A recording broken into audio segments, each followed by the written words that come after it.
Good morning, good afternoon, and good evening, everyone. Welcome to this month's webinar, The New Clubhouse, Winning Over Gen Z and Millennial Members. I am Robin Duda, CEO and co-founder of RacquetX, the home court for racket sports and the largest gathering of businesses, investors, players, coaches, and fans across all racket sports.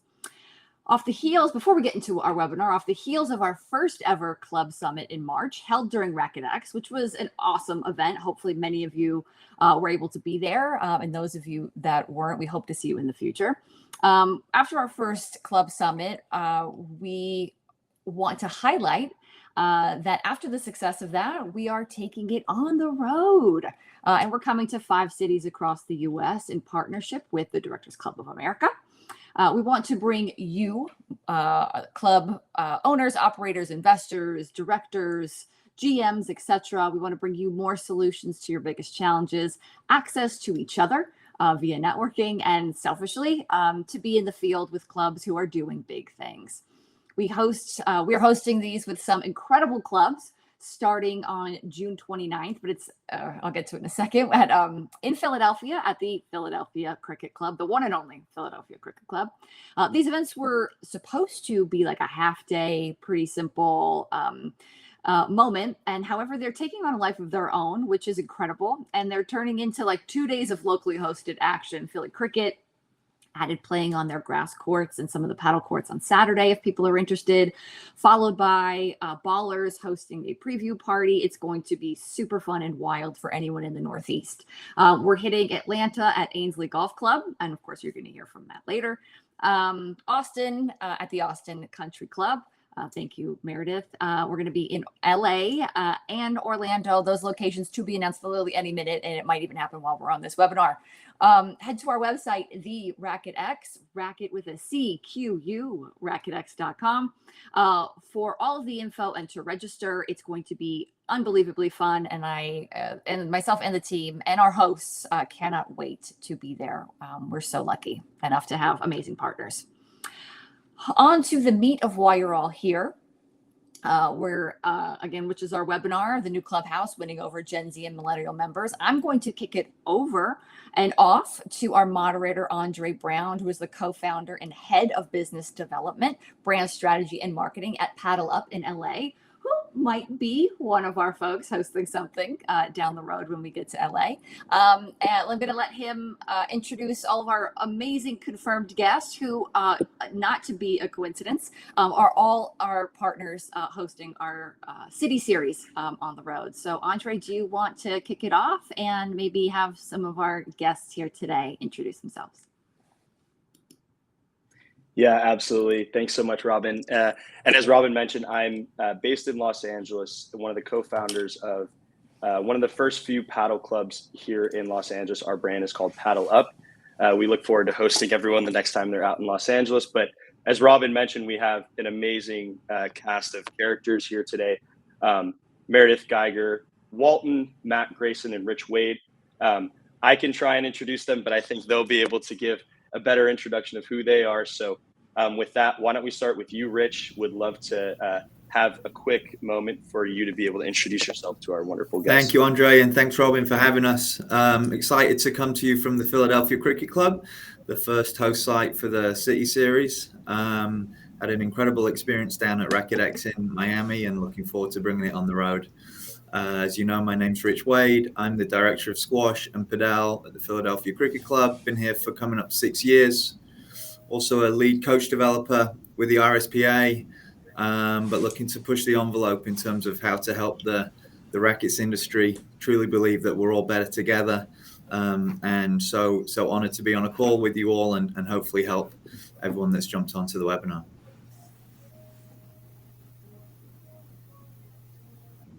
Matt? Oh, you're on mute, Matt. Oh.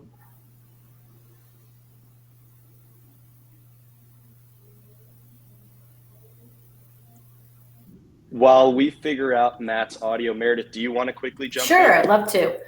Hey, everyone, I'm coming from Austin, Texas, and at Austin Country Club. Been here now about 5 years, director of racket sports. We have tennis and pickleball, and then soon In about a year and a half, we'll get padel as well. So very excited to be a fully multi-racket sport facility. I have lived my life on a tennis court and recently started competing in pickleball on the senior pro level, playing in the National Pickleball League as we speak.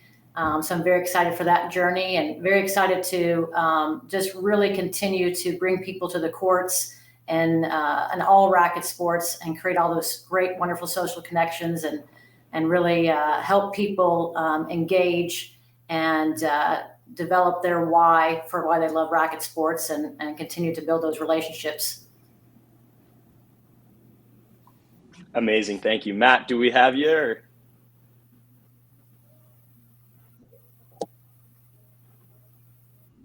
Okay. Well, in the interim, while we're waiting on Matt's audio, I think, live events are so fun, guys.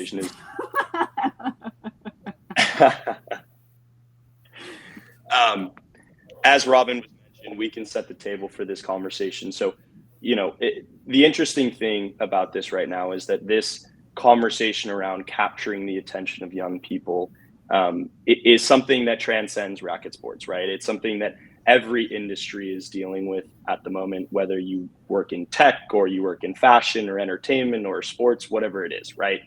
And, it really stems from beyond the conversation of some of the things that you're hearing these days, which are, attention spans are weaker, or with the advent of social media or all these different things, right? It's beyond that, right?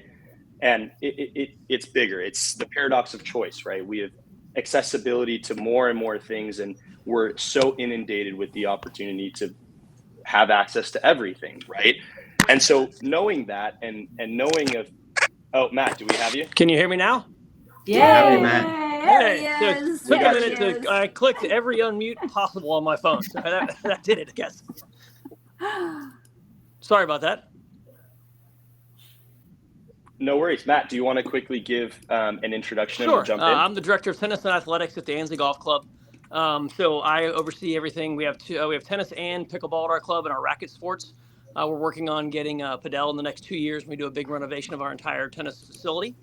I also oversee the pool operations, youth care operations, and fitness operations at our club. So I've been there about 13 years. Was fortunate enough to go down to RacquetX and see that and be a part of that.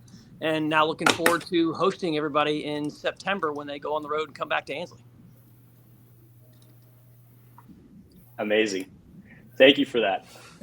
And so as we were just saying, right, the climate now is more challenging than ever, and there's more and more distractions. And so in running a business, right, and in identifying the millennial and the Gen Z customer, it's important more than ever to find tactics and strategies and hyper focus in on that demographic. Selfishly, as a millennial myself, I'm looking forward to hearing what these amazing panelists have to say. And then moving forward, whether you are in a country club or you have a business like ours that is semi-private or pay to play, a lot of these strategies can be applicable. So with that, we're happy to jump in. And I think we should start with pricing, right? That's the $1 million question. Again, whether you're in a private model like these three folks and you run a country club, or if you're in a pay-to-play model, that is the $1 million question. And so with that, Meredith, maybe we can start with you. Knowing that it is a membership program, right? How are you thinking about pricing? And maybe as a second part of that question, young people, right? Maybe they're not at that level yet where they have, a lot of income at their disposal to be able to do this. So how are you catering strategies, if that is a thing, or potentially doing things like junior memberships? How are you setting the table knowing that pricing is, ultimately a really important part of the conversation?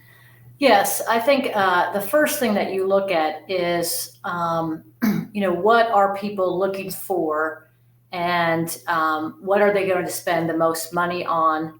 Where are they going to be participating the most? And that's where racket sports really has opened the door to that level of engagement, to where you can maximize participation without maybe maximizing cost, like golf. So I think, even though we're a member-owned club, private equity, we do have social memberships. We do have junior memberships that allow people to kind of get into the door and be able to experience those activities that they're looking for without the cost of being a full resident member and having golf. And again, the younger population probably is not looking to spend the amount of time that golf takes, and so that's where racket sports, I think, is a high touch point for these younger members to come in and be engaged right away, kind of have a menu of options to be able to participate immediately and have social connection from the beginning. So being able to, offer all sorts of activities on that racket sports side, from youth all the way up to, elderly, and doing it through more of a social and junior membership model is a great way for us to increase the participation on the racket side. And there's always going to be a wait list, more for the resident members that want the golf and want the full. And so you're always going to have that. But I think we are really trying to shift more towards a sports-minded membership model that allows immediate engagement at a lower price point. Yeah, I'm curious if if you're seeing that not only helps bring in new folks, but also helps complement that from a revenue stream, right? Finding creative ways to get those people in and not maybe saying, hey, you have to get locked into a full membership, right? Golf included, and saying, hey, there's other offerings. Are you finding that that's something that, the younger customer base is really excited about? I do, especially because, our younger customer base also, they're at stages where maybe they're beginning families. And as they begin their family, again, they're not going to have the time, to be invested in really, playing golf or taking that time. And so they're looking for more quicker entries and how to use the club and be engaged right away. And that's where what I look at is, if we have a model that allows them to get in the door at a lower price point, more of a sports activity model, where we're going to see the revenue is in participation. They're going to be spending more money while they're at the club because there are more activities they can engage in. There's a menu of options. There's opportunities for, their children and them to participate at the same time. There's opportunities for them to, come in and use the club, but then also, be able to still go on with their other responsibilities and not have to spend, so much time. They can have a quick workout. And so I think that as we gravitate towards being able to get more of those type of members in the door, we're going to see it on the back end because they're going to be spending more money while they're at the club, taking more classes, participating in more programming. And so then that turns into our longer term members, where that retention is going to be high because there's so many touch points in the beginning for them. That's interesting. And to pull on that a little further, I wonder if, there's almost like, I don't want to use the word democratizing it, but there's almost this element of steering away from, and interject if you disagree here, but it sounds like steering away from the hyper elitism of maybe some of the racket sports in the past, right? It sounds like that actually is a way that can actually complement the growth of it. And to your point, create loyalty within this customer base. And so, Rich, I'm curious, are you seeing a lot of the same thing where by maybe reducing a little bit of the barrier to entry into some of these traditional, club related activities, that you're actually seeing that down the line, it's helping build brand equity and it's helping, ultimately get the next generation of folks into the club? I think we're sort of tasked with a slightly different approach only because we have a multi-year wait list, 5 to 7 years. The club itself having just appeared on the PGA Tour in the truest sort of almost at our peak in terms of brand awareness. So we haven't taken steps to lower the barrier to entry, which in some ways makes our job even harder because we have to find ways to ensure that the value that you receive, because you're coming in at one of two levels. You're either full golf and you get access to everything, or you're sort of, for other words, a Rackets member, but you have access to the pool and other things on a second campus. So as a team, from a staff standpoint, we're tasked with creating as much value as possible for that member and the member's family, which which sort of leads me to the role that you're in, or a more commercial facility. At the end of the day, we want to make sure that we're providing sticky experiences, a good experience for a member, and the cost sort of associated with it has to pair up with that experience. So you make a leap of faith financially to join a club like ours, but you also do the same thing to be at a more commercial club and spend it monthly, and maybe you don't go and play there for a month, and so you feel like that money was wasted. So it's still the responsibility of the club, no matter what the industry, to provide value for whatever money they're spending, irrespective of how much it is. Right. Yeah.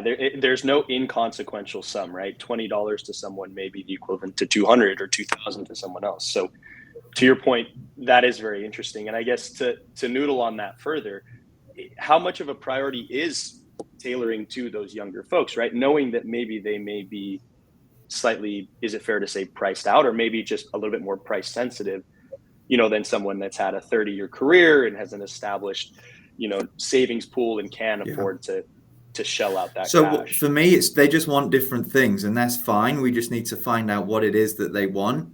I have it with my staff where I tell them, I want you to be the consumer. Go take a golf lesson, do a yoga class, get a personal trainer.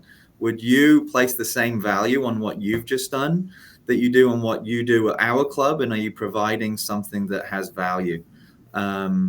Because it's very easy for us on our end as the provider of something to forget the value of what it is to the person that's buying that product for all intents and purposes. So to train and educate my staff around what it is that the millennials, which I believe I am, I think, and one is really important. And there's obviously going to come a time where I'm probably not going to be able to associate and appreciate what that is. But the importance is to understand that constituent group, what is of value to them. Sometimes we make justifications to spend way more on something than we should. But if we're giving them that experience that they want at a club like ours, then somehow or some way we make it worth our while. And I think that's what we want to do, is not necessarily stretch them, but make them feel like whatever it is that they spend is worth it at whatever price point that is at. I'm going to just chime in. Andre, you're such a juxtaposition to a certain extent of the panelists that are here. I'm curious, I want to hear your answers too on what you're doing, as I don't want to date you or not date you in terms of your age, but I know you're on the younger side of the bracket here. I'd love to hear what you're all doing to create that type of atmosphere too. I think we could all learn a lot too. Yeah, listen, I may look like I'm a Gen Z, but believe it or not, I'm a millennial. So, Rich, we may not be as far. I had to look up how to qualify what I was. Hey, I'm a millennial too. I'm right at the top. Matt and I surpass all you guys. I was going to say, I can't say that. Sorry. There you go. Hey.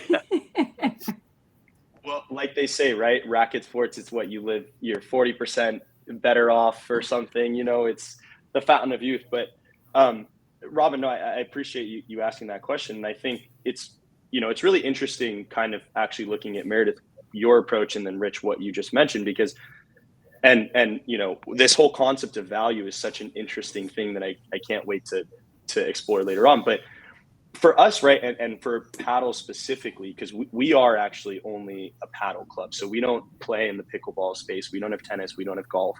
There is an education piece, right? In the US, it's just not at a standpoint of a pickleball or God forbid, a tennis or a golf, right? There's so much more legacy there. And so for us, we have the ability of coming in as basically the novice or, the baby. And it actually kind of transcends all age groups. And that's kind of the beautiful thing about it is, there's things you can do, the low hanging fruit, right? On social media, Instagram, TikTok, digital advertising, SEO, all of those things that every club I'm sure does. But for us, we're able to lean on it and really, really lean into it because that's our bread and butter. We're a young team. We know, that part of it. So for us, it's really actually reverse engineering the question, which is, hey, if we can get these young people in because we live and breathe that, our thing is, how do we actually go out and attract older folks, right? How do we go and find the people who have got 20 years of tennis and squash background and say, hey, pick something else up, try this, right? And so it's kind of funny because we're able to look at the same question on the different side of the coin. But, it is really important. And the advice I give is like, put yourself in the perspective of the consumer. Like Rich, you said, how do you create sticky moments, or how do you empower your staff to get in the perspective and say, hey, what would a 25-year-old want, right? Like, what does that experience look like for a 25-year-old? Because it's going to be a whole lot different than somebody who's got 4 kids and has had an amazing career and they're just building it. Or Meredith, like you said, tailoring programming that is directed to people who are just starting families, right? They're probably thinking, hey, what am I going to do with my kids in the next 3 years? Like, we're rolling out summer camp programs, right? Targeting young people. What do they want to do? So, Robin, I know that was a bit of a long-winded question, but we're figuring out just as much as everybody else, but we're leaning on the infrastructure of social media, of, hyper-focused digital advertising and things like that to get people hooked. And then really it's just about selling it. Once you're on court, it's kind of game over from there. And if I can interject a little bit, there's kind of two things that I look at. One is, as I look at, what is my competition around, as far as what they're offering, so that a member doesn't have to leave our club to go get that experience elsewhere, right? I can't fight indoor pickleball because I'm not going to be able to provide that. But what I try to tailor to is, okay, what experiences are out there that if a member were to leave to gain that experience, how can we create it here so they don't have to leave?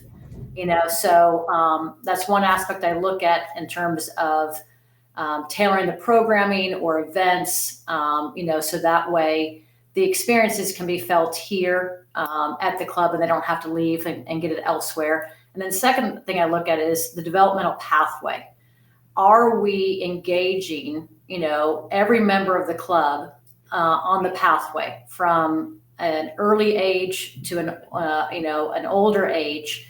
Do we have programmings, clinics, classes, events in place so we could plug them in anywhere in the pathway and show them a progression so that it creates increase in participation, long-term retention.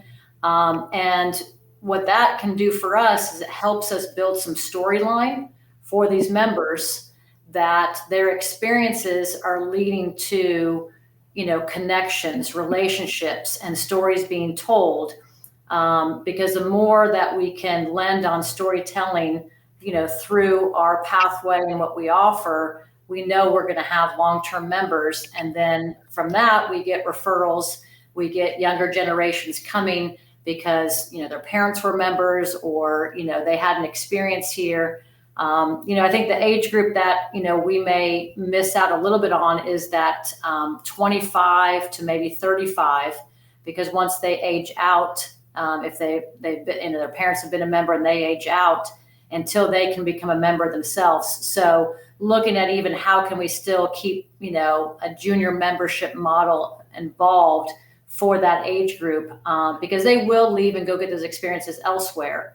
If we don't have a membership model to provide for them to keep them here. So those are kind of the two aspects I look at is, how can I provide the experiences here so they don't have to leave and get it elsewhere? And then do we offer enough A to Z along the developmental pathway so we can plug anyone in at any point?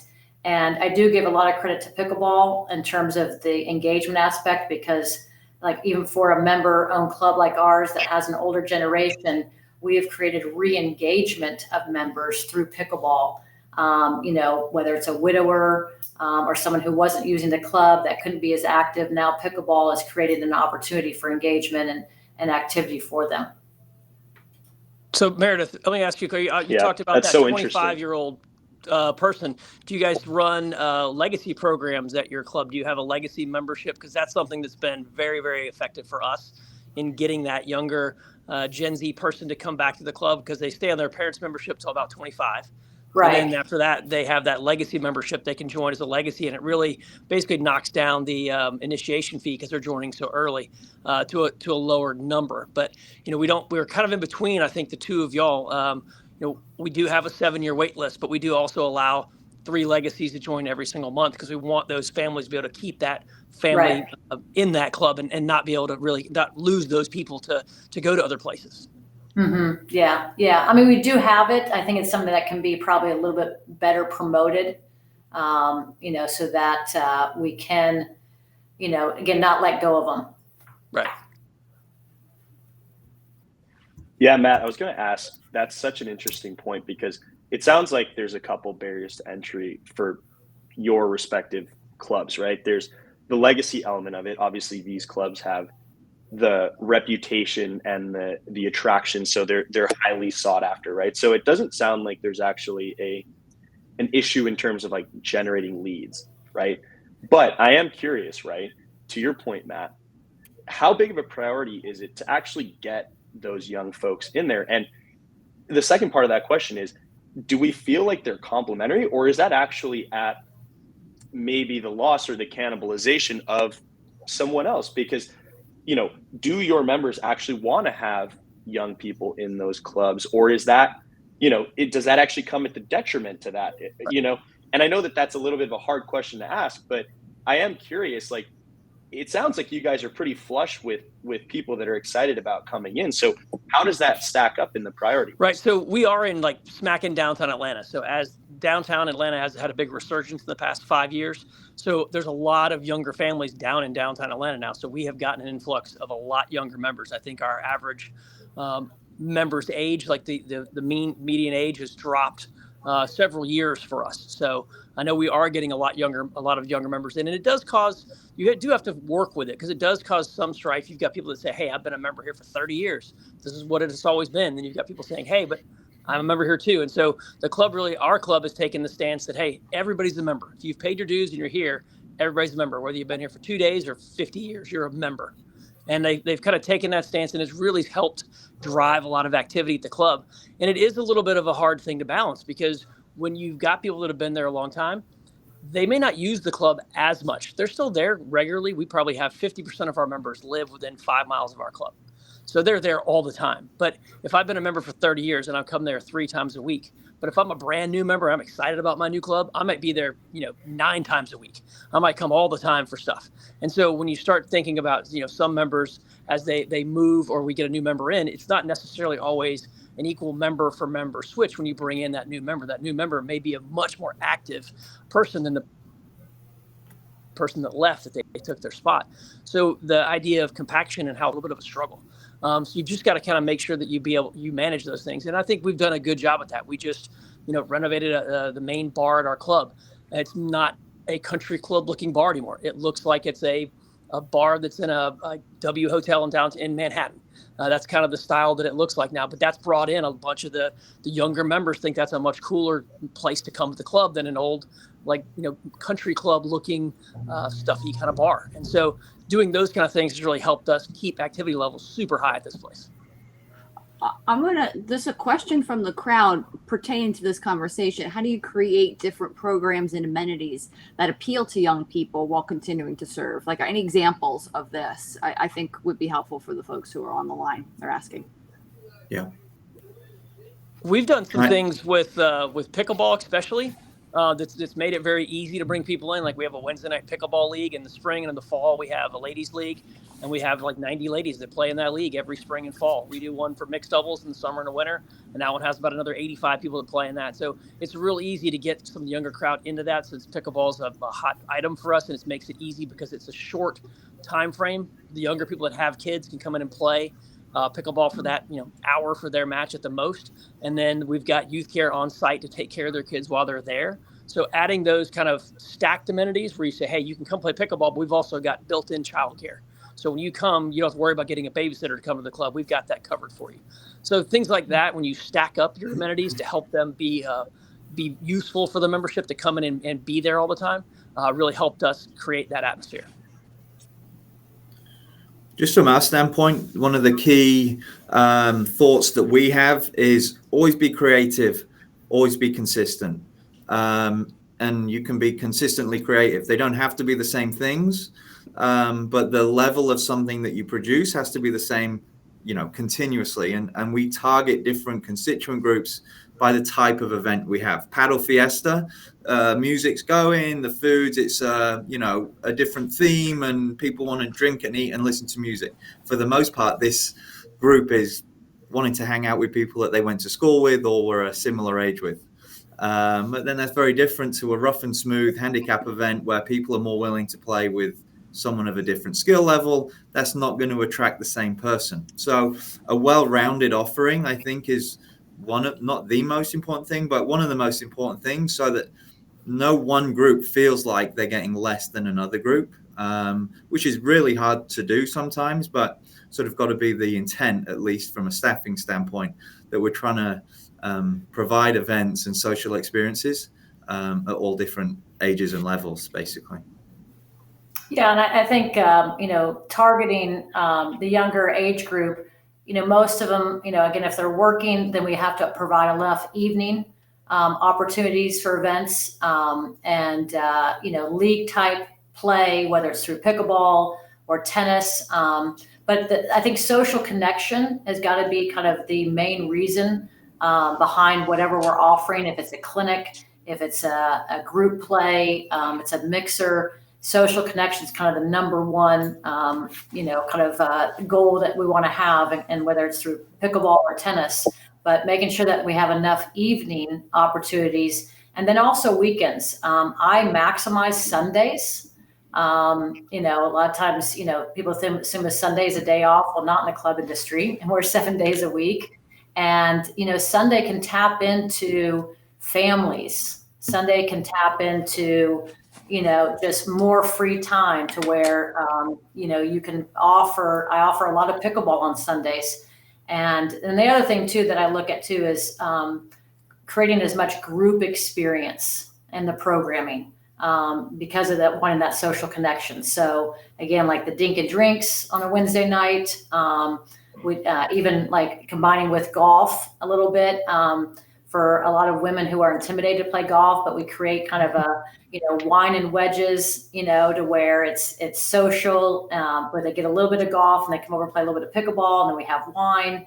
Obviously, like Matt said, combining amenities as much as possible so that the experience stays social, but they still get that engagement, that activity.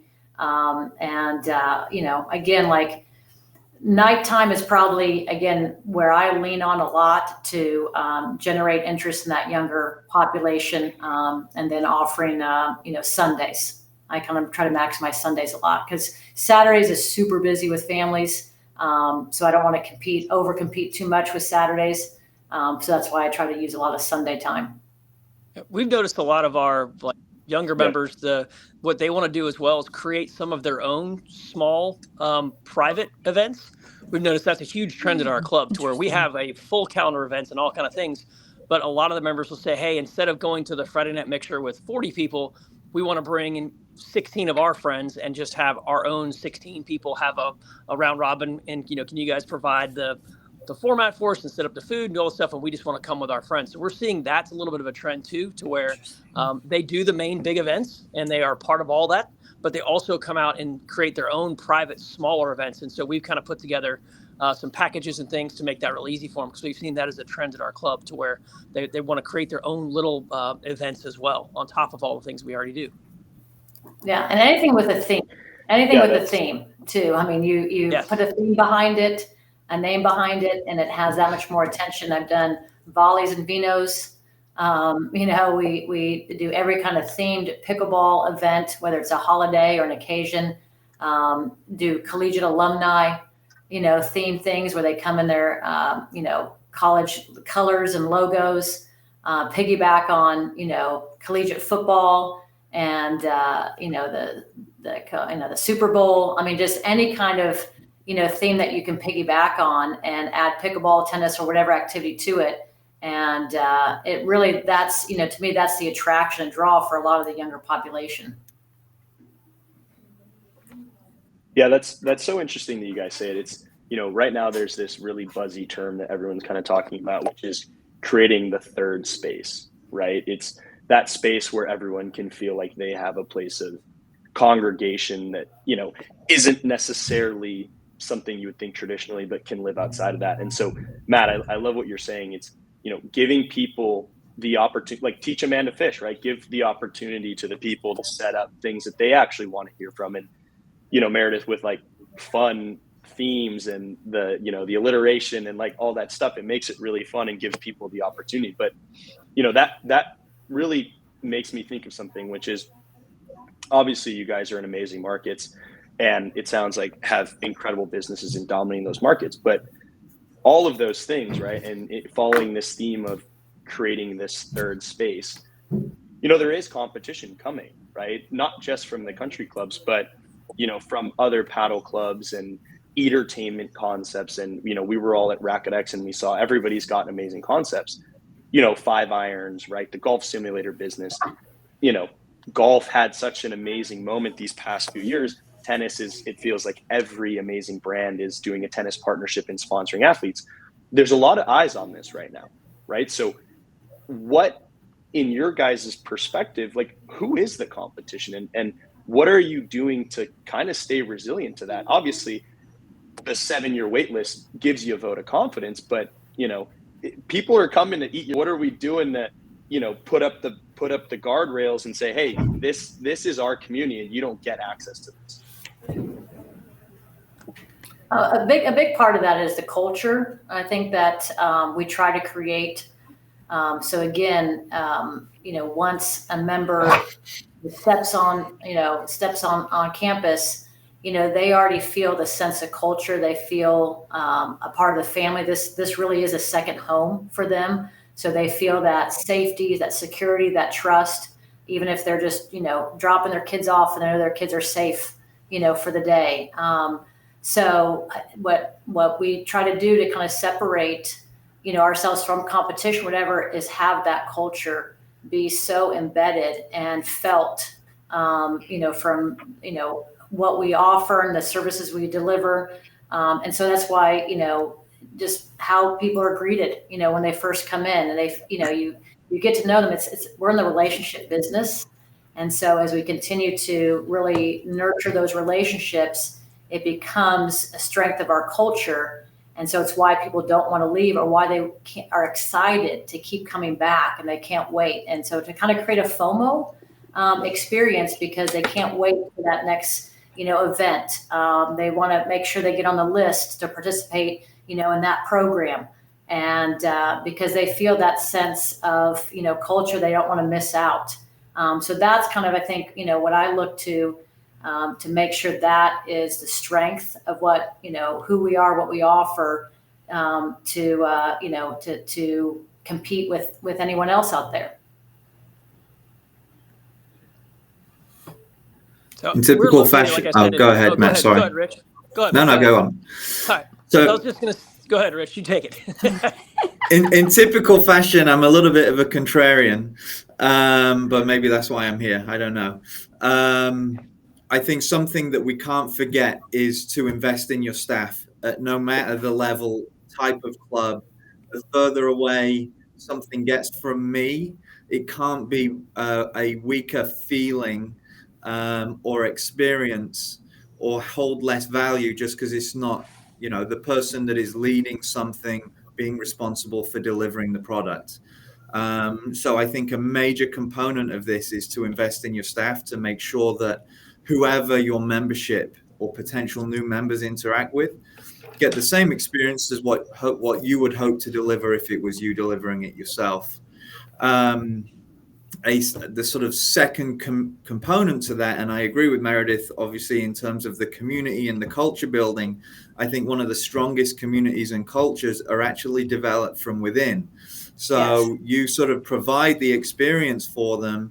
They tell family and their friends where they belong, and then they don't want to miss out. And all of a sudden, this community evolves with their identity and not with us putting the identity on them. So we can be the facilitators of it and we can create the experiences. But at the end of the day, they need to be sort of sold enough that they would go tell friends and family, you can't miss out on this.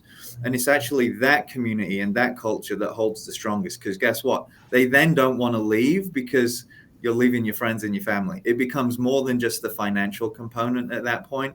It becomes a part of your everyday life. Then the families and the children can become involved. And of course, now the programming can splinter and we're offering different components. But a community that's built from within is going to be the strongest one. And we've tried to lean in heavily to that. Matt, anything you want to add to that? Well, I would agree strongly with that. That's kind of the point I was going to make exactly, was that it's the place you come because that is where all your social circle is. That's where your first go-to places. If you're sitting at home on a Friday thinking, what are we going to do tonight? We want their first reaction to be, we should go to the club and see who's up there, see what's happening. So it is exactly what Rich just said. That's what's caused it. And we have at our club, we call it the Ansley experience. We want you to come there and have the Ansley experience so that when you leave, no other place you go can give you that type of experience. And so it's not really, we don't see it as direct competition because they can't do what we do for you. Totally. Well, and I think that's sorry, Andre, I was just saying that, go ahead, please. In all of our locations, because of being at clubs, yes, we're going to have competition around us, but what does, I think, separate us is, again, that experience that Matt's talking about, but because we are in the hospitality business as well.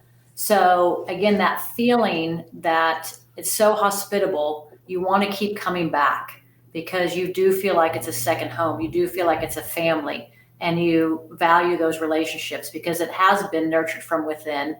And, so what we deliver on our side is because we feel strongly about our culture and want to share that experience with our members. So as building the relationships and having that hospitality and having that experience that you can't get elsewhere is, I think, how we really manage, dealing with our competition.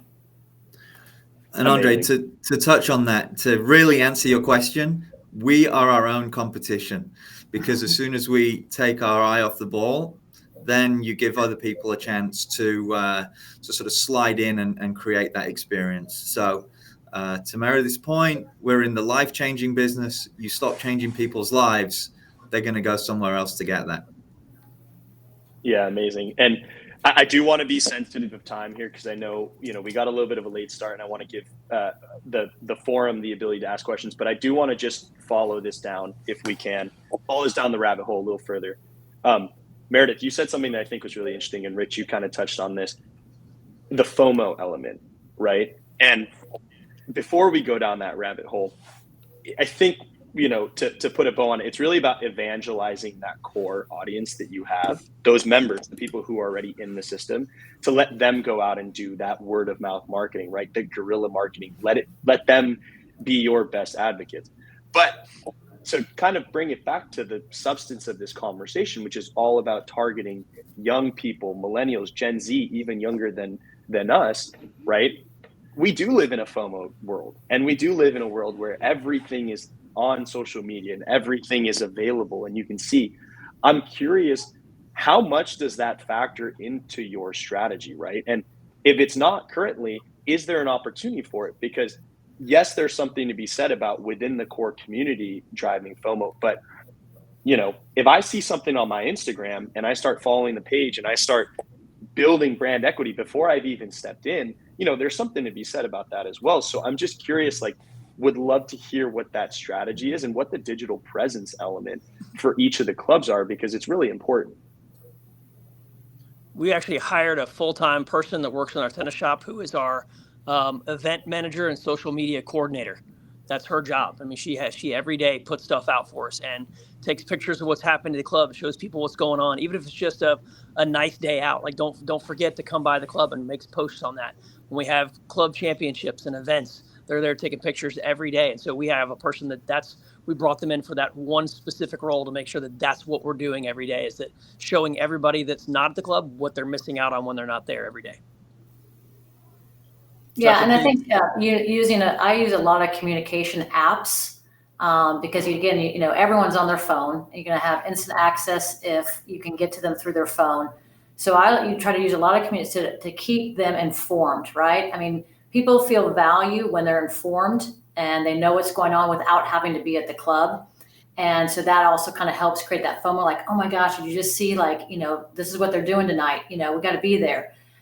So I'm a big communicator and putting information out there, making sure they know what's going on. So I use GroupMe and I use other communication apps, because I can't rely solely on just, the club doing all that communication, and I can't rely on a newsletter or email. I have to get instant communication, instant access to these members, so they know what's going on even before they step on foot, and then keep them informed. And then also what I've found is it creates a sense of camaraderie amongst all of us, because then members are communicating with other members, and and then there's shared experiences, and that even grows into beyond what's even happening at the club. Everyone may recognize that, hey, so-and-so's son's graduating, we're all going to celebrate it. Hey, it's so-and-so's birthday. Everyone's chiming in to say happy birthday. So then it's, members are connecting with one another organically, unintentionally, through this communication, even without being at the club.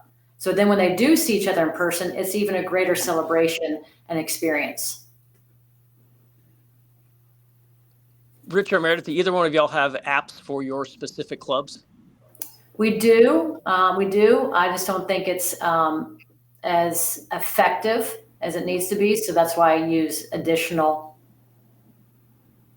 Yeah. And I agree with, pictures too. I mean, anything visual is also going to send a message.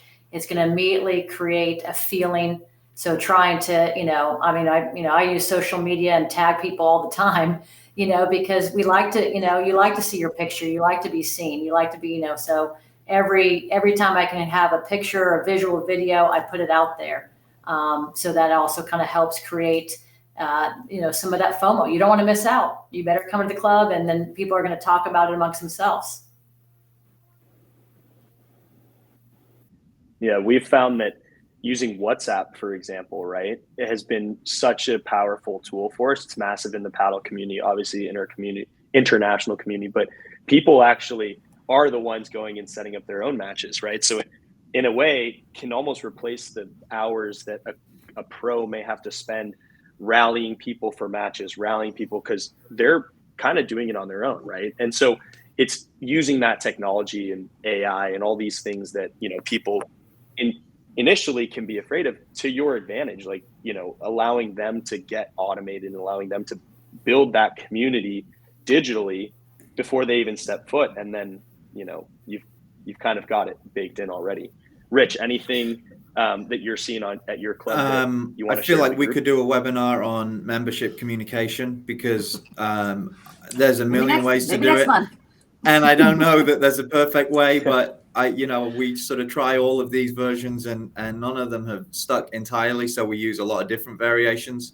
The only thing that we do differently, and it's a little pivot from a social media standpoint, we were heavy on using social media to sell the club, or, give the image to the outside world of what we provide. And we've recently pivoted to celebrate the club from within, more faces, more smiles, more activities of what we do, so that the members could feel like they were actually involved in our social media efforts, versus as a sales attempt to broaden the brand awareness. So we've pivoted from sort of outside looking to more inward, to sort of grow the more positive feeling from within the club. That's sort of the only major difference that we've had, and that was more recent. That's an amazing strategy and a great pivot. Robin, I see we have 5 minutes left. I think this has been a treasure trove of insight. Is there any questions that we should cover from the group? It's been so good. There's a couple that I think are really interesting, but there's some people I think I want to tag for some chatter answers on it that I think could answer. There's some, like, about design of the club, etc. There's some people I think that could be really interesting to answer those. I'm just scanning anything else. There's a bunch. Okay. Why don't we just do, I think we answered some of these vis-a-vis the answers you all have been giving. Maybe just any tactical closing remarks anybody wants to make, I think would be great about how to attract this, just ways of different audiences, younger audiences, and what you're doing. Just to kind of wrap it up, I think is probably sufficient. I mean, Yeah, and maybe Yeah. I could set the. sorry, go ahead, Andre. Oh, sorry, Meredith. I was going to say maybe I can set the table. Meredith, one of the things that, from a tactical standpoint, you mentioned about communicating, right? Back channeling with your membership base, customer service, feedback, surveys, specifically for young people, but not limited to them. How are you going about that, right? And tactically, what's the objective? Like taking in that feedback and that stimulus and working it into programming, working it into the way that you're structuring the membership. Give the audience some roadmap of how they should go about that. I mean, like I said, I'm big on communication. So I am consistently, asking members, about their experiences. I'm asking, enough questions, to find out what, where on the pathway are they and what they would like to see more of, how we're creating progressions for them, how are we increasing engagement opportunities. Again, on the club side, keeping everything as a social connection, I think is very vital for us. So when I planning events, creating programming, even offering classes, keeping that in mind that is there a social connection piece to everything that we're offering? Because again, we're human nature. We want to be social. We want to connect with others. And, especially post-COVID, clubs can provide that safe space, for social connection. And so I just use that aspect in every, in every kind of planning I try to do, but consistently asking members. But I can ask members that because of the relationships, because of the rapport that's already been built, and because of the friendly faces that they're always seeing. So there's enough shared experiences that lead to that trust and that openness, so we can have those conversations, know that they know we're always here to improve and to enhance their experiences, because we want stories to be told. Ultimately, we want to be about their experiences, tell stories, and as those stories, share with others, it just continues to grow that membership base and retention.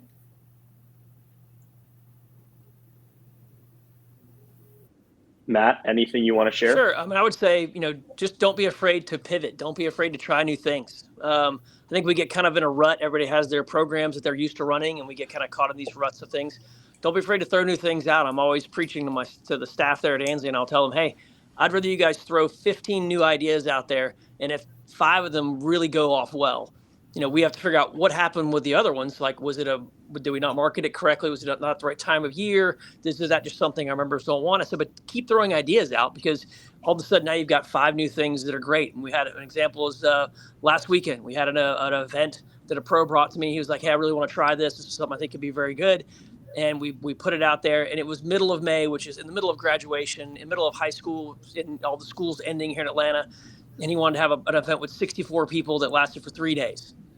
And I kind of looked at him and said, I don't know if we'll get 64, but let's give it a shot.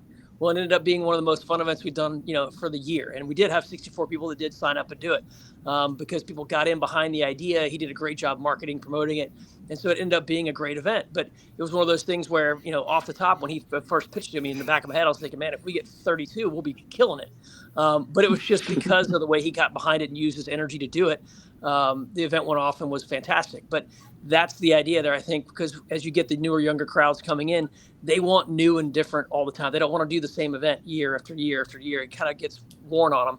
So anything you can throw out there and then pivot, I think, is a good mark for that. Amazing. Rich, bring us home. Okay, I'll do my best. It's a lot of pressure. I think so. We use formal feedback. We use informal feedback. I sort of make the sort of difficult conversations are really important ones to have. But to sort of summarize most of what we do, we have to make sure that a member understands where they are in the ecosystem and how they interact and relate to the program.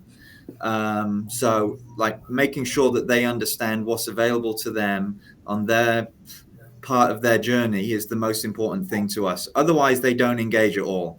And when people feel like the barrier to entry doesn't even exist, that they're not going to go anywhere, then they don't engage with any part of the program. So making sure that everyone understands how they can interact with the program, irrespective of age or skill level, is one of the most important things to us. And that's what we try and question when we talk to our members, just to make sure that they are actually interacting with the program. And just to touch on what Matt said, it was the person that pulled that event off that he didn't think have a chance of happening. His energy, his personality, again, it all comes back to staff and making sure that we have the right people in place. Invest in your staff. Amazing. Well, thank you, Rich, Matt, Meredith. It's been an absolute pleasure sharing the stage with you. And thank you, Robin, for setting What us up. about, no, I want unique closing. What's yours? You don't get out of this, Andre. You know, I think for us, it's, again, going all the way back to what we talked about at the beginning. We're the infant in the market, and really in the US, right? So we get to play dumb on a lot of these things, but the beauty of that is that we have an incredible direct line of communication with all of our guests. And to Meredith's point, right, like that's built on the brand equity and built on the communication that you've developed with your guests and customer base to say, hey, like, give me the good, bad, and the ugly, right? And so, Rich, to your point, it all starts on having the right staff in place and the people who are putting the time in to actually learn Meredith's name, to learn Matt's play style and what gets him excited. And then from there, it's about being agile. Like, we launched a membership program 2 weeks ago. That looked different than what it was 3 weeks ago, right? So, you know, taking the feedback in and being willing to change. Obviously, there's going to be too many cooks in the kitchen. Everybody's going to have an opinion, and you have to be able to kind of take the outliers and look at it more holistically. But you have to be willing to change, right? These customers are giving you tangible feedback in real time. You'd be a fool not to listen, right? So it's not rocket science. We don't have a special sauce. It's just kind of taking an infant mentality and say, hey, we're a blank canvas, and, you know, paint all over us. Let's learn together. Thank you. Thank you all for being a part of this. It was great. There are a lot of great nuggets that I hope people were able to take away. Questions that didn't get answered. I'm going to tag some people that I think could have a really interesting side conversation in the LinkedIn, you know, in the chat on LinkedIn, to answer some of that. I hope all of you can join us on the road. I'm so excited. I can't wait. I can't wait to see all 4 of your faces plus some others. Be at your facilities in your clubs. It's going to be incredible. TheRacquetX.com for more information on it. Very quickly, we're going to be, you know, at the end of June in Philly, and it's going to be a really fun, wild couple of months on the road with you guys. So, and ladies. So have a great rest of your day. Thank you so much, and see you on the court. Thank you. Thanks, everyone. Thank you. Take Take care. Thank you.